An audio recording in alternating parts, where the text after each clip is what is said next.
Hello दोस्तों। आज हम अपना मॉडर्न हिस्ट्री का चैप्टर दोबारा से स्टार्ट करते हैं। हमने जहां पर छोड़ा था, हमने शायद चैप्टर नंबर 14 पर छोड़ा था। तो उसमें बीच में कुछ जो आंदोलन वगैरह आ रहे थे उसके बारे में अब मैं आपको एक एक करके थोड़ा थोड़ा करके बताता जाऊंगा, और जो रिसेंट में टॉपिक या घटनाएं हो रही है उसके बारे में भी आपको बताता रहूंगा। तो मेरा पहला जो डाउट है, या आप लोगों का कोई भी डाउट होगा, कि जिस आज देश में हिंदू मुस्लिम या जाति पात की जो व्यवस्था चल रही है, जिसके कारण समाज में फूट पड़ती जा रही है, आप सभी देख ही रहे होंगे। एक मतलब जो एकता की भावना थी वो समय के साथ कम होती जा रही है, जैसा न्यूज चैनल में सभी को दिखाते हैं। और ज्यादा इन पर भरोसा भी नहीं करना चाहिए, क्योंकि न्यूज चैनल में अलग दिखाते हैं और वास्तविकता कुछ अलग होती है। तो ऐसा क्या हुआ कि हिंदू मुसलमानों में ये इतनी फूट पड़ गई कि जिस हिंदू और जिस मुसलमान ने आपस में मिलकर आजादी की लड़ाई लड़ी, कंधे से कंधा मिलाकर अंग्रेजों से लड़े, हर एक हिंदू की रक्षा के लिए 100 मुसलमान अपने प्राण न्यौछावर करने के लिए तत्पर रहते थे। एक मुसलमान की रक्षा के लिए भीड़ की भीड़ हिंदुओं की अपने प्राण न्यौछावर कर देती थी। ऐसा क्यों, ऐसा क्या हुआ आजादी के बाद कि आज सिचुएशन इतनी ज्यादा खराब हो गई है? तो हम उस पर बाद में चर्चा करेंगे। हम देखेंगे सबसे पहले कि आजादी के पहले कुछ आंदोलन हुए थे। डायरेक्ट 1857 का विद्रोह या स्वतंत्रता संग्राम नहीं हुआ था, उससे पहले भी छोटे छोटे विद्रोह होते रहते। इन्हीं विद्रोहों ने अंग्रेजों को स्टेबल नहीं होने दिया। जब तक अंग्रेज भारत में रहे वो लगातार कहीं कोई विद्रोह कुचलते थे, कहीं कोई विद्रोह कुचलते थे। इन विद्रोहों को कुचलने के कारण उनकी शक्ति का भी ह्रास होता रहा, धन भी बर्बाद होता रहा और जान माल की हानि भी होती रही।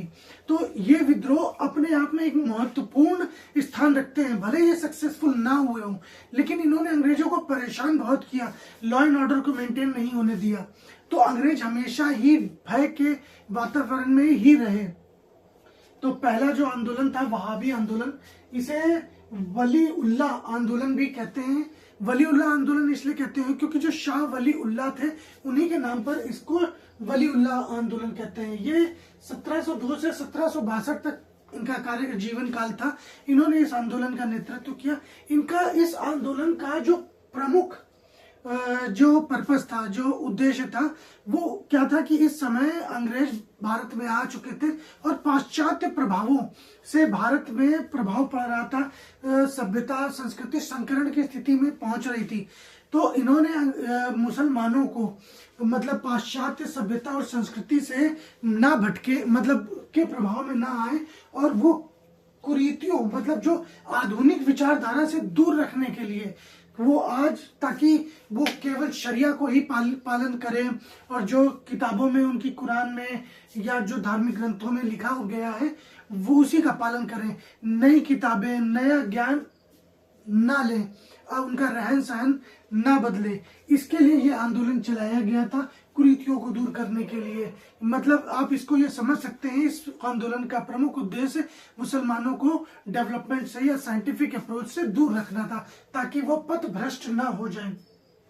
उनका मेन पर्पस क्या था? हिंदुस्तान को दारुल हर्ब से दारुल इस्लाम में कन्वर्ट करना। मतलब दारुल हर्ब का मतलब होता है काफिरों का देश। काफिर मतलब जो अल्लाह में विश्वास नहीं रखते हैं उसे काफिर कहते हैं। दारुल इस्लाम में कन्वर्ट करना। 1849 में जब अंग्रेज 1848 में जब सिख और अंग्रेजों के बीच में युद्ध हुआ, सिखों और अंग्रेजों के बीच में, तो पंजाब को उन्होंने अपने क्षेत्र में मिला लिया। अब जब पंजाब को क्षेत्र अपने मतलब अंग्रेजी शासन में मिला लिया, तो इनका जो मुख्य विद्रोह था वो अंग्रेजों के विरुद्ध हो गया। अब ये आंदोलन देखिए कितना लंबा चला, 1870 तक। 1857 की क्रांति जब हुई तो मुसलमानों ने भी उसमें बढ़ चढ़कर भाग लिया था। तो उस क्रांति को भड़काने में इस आंदोलन का एक कारण भी था।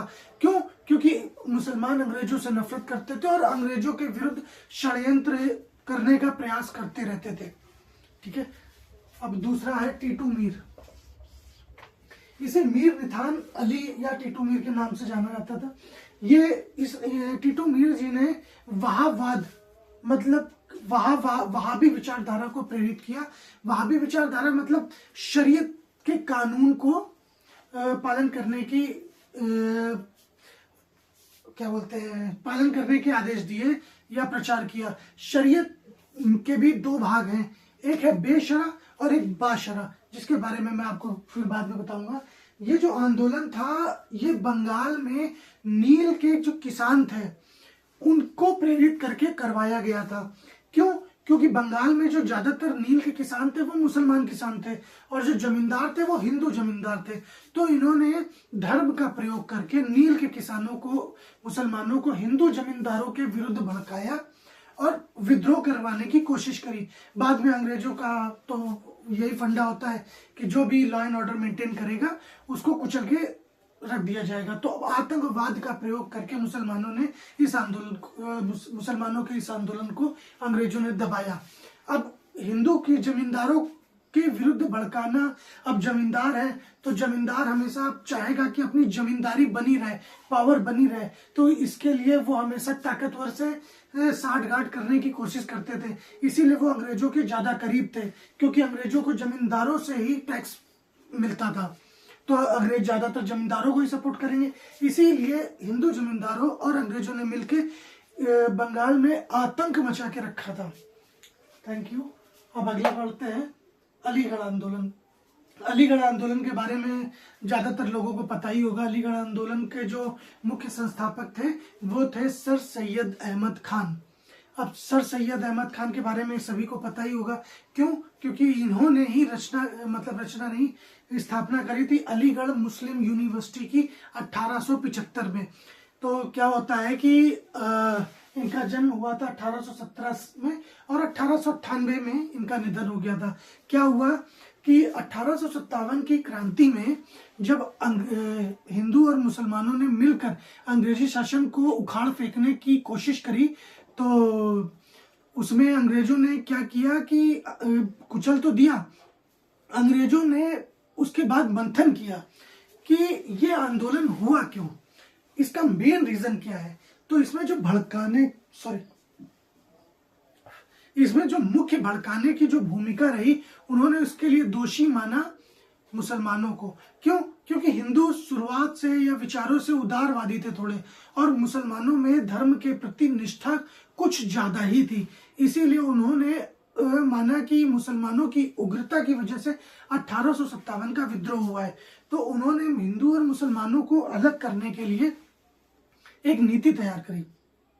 क्या? उन्होंने बोला कि शासन प्रशासन में पूरे तरीके से मुसलमानों को बाइकाट कर दो, कोई नौकरी नहीं देनी है, एकदम फटे हाल कर दो। तो उन्होंने काफी लंबे समय तक यही किया। मुसलमानों की स्थिति खराब होती गई। सरकारी नौकरियों में जितने भी हिंदू थे वो भरते चले गए, मुसलमानों का प्रतिशत जो था वो बहुत कम था। ये बात सर सैयद अहमद खान को पता, इन्होंने भाप ली। तो ये अंग्रेजों के बड़े चमचे थे, बहुत बड़े चमचे थे। मतलब जो हुजूर बोलेंगे वही करना है। हुजूर ने बोला बैठ जाओ तो बैठ जाओ, और खड़े हो जाओ तो खड़े हो जाओ। इनका भी अपनी जगह काम सही था, क्योंकि मुसलमानों की स्थिति गिरती जा रही थी। अभी अगर चमचागिरी नहीं करेंगे तो मुसलमानों की स्थिति कैसे बदलेंगे। तो उसके लिए इन्होंने सोचा कि सबसे पहले मुसलमानों का शिक्षित होना जरूरी है, क्योंकि मुसलमान शिक्षा ग्रहण करते थे मदरसे में, और वो पाश्चात्य संस्कृति से बहुत दूर थे, इंग्लिश जानते नहीं थे पढ़ना। तो इन्होंने क्या किया, सबसे पहले एएमयू की स्थापना करी और मुसलमानों में शिक्षा के प्रति जागरूकता पैदा करने की कोशिश करी। इन्होंने हिंदू और मुसलमानों के बीच की जो खाई बढ़ती जा रही थी उसको मिटाने का भी प्रयास किया। शुरू में ये बहुत ही राष्ट्रवादी थे, हिंदू मुस्लिम एकता की बात करते थे और ये समझते थे साम्राज्यवादी विचार। ये जानते थे कि अंग्रेज भारत को तोड़ना चाहते हैं, हिंदू और मुसलमानों को तोड़ना चाहते हैं। तो इन्होंने सबसे पहले जो मुस्लिम नवयुवक थे उनको पढ़ाने की कोशिश करी, शिक्षा देने की कोशिश करी कि पश्चिमी शिक्षा लें और मानव मूल्यों को समझें। 1876 तक इन्होंने सरकारी सेवा दी। 1878 में ये इंपीरियलिस्ट लेजिस्लेटिव काउंसिल के सदस्य चुने गए और 1888 में अंग्रेज सरकार ने इनसे खुश होकर इनको नाइटहुड की उपाधि दी। धीरे धीरे मतलब पहले तो शुरू में ये बहुत ज्यादा राष्ट्रवादी थे और बहुत ज्यादा देशभक्ति और समाज को एकजुट करना, हिंदू मुस्लिम को एक करने की कोशिश करी। लेकिन बाद में क्या हुआ, धीरे से पता नहीं इनको क्या हुआ, कौन सी बीमारी लग गई थी कि अचानक से ये धर्म का प्रचार प्रसार करने लगे। मतलब कि हिंदू मुस्लिम एकता को किनारे करके हिंदुओं के विरोधी हो गए और बोलने लगे कि मुसलमानों के हितों की रक्षा नहीं हो सकती जब तक हिंदुओं को वो दिया जाता रहेगा, प्रिविलेज दिया जाएगा। भाई प्रिविलेज तो दिया ही जाएगा, जब वो समय रहते जाग गए, पढ़ाई लिखाई करके नौकरी पा ली, तो घर से उठा के कोई थोड़ी तुमको नौकरी देगा, तुम भी पढ़ो लिखो नौकरी पाओ।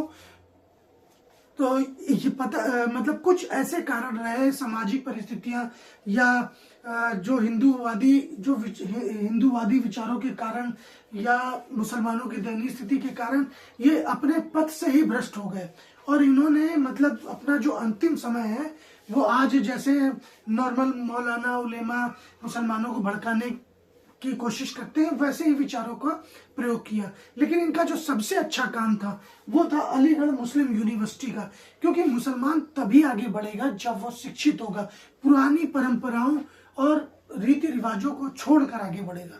Thank you very much.